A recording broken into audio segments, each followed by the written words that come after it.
Rated at half 20 in the handle, and on the shaft I couldn't get the die to start straight. I ended up having to cut the shaft off and weld a piece of a bolt on there that was half 20.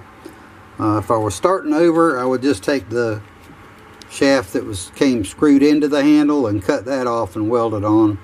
I cut a good 7 inches off of the loader handle because I wanted it down lower, where it's like I got my elbow on the armrest and my hand can get right here, so I don't have to move up like it was to operate it.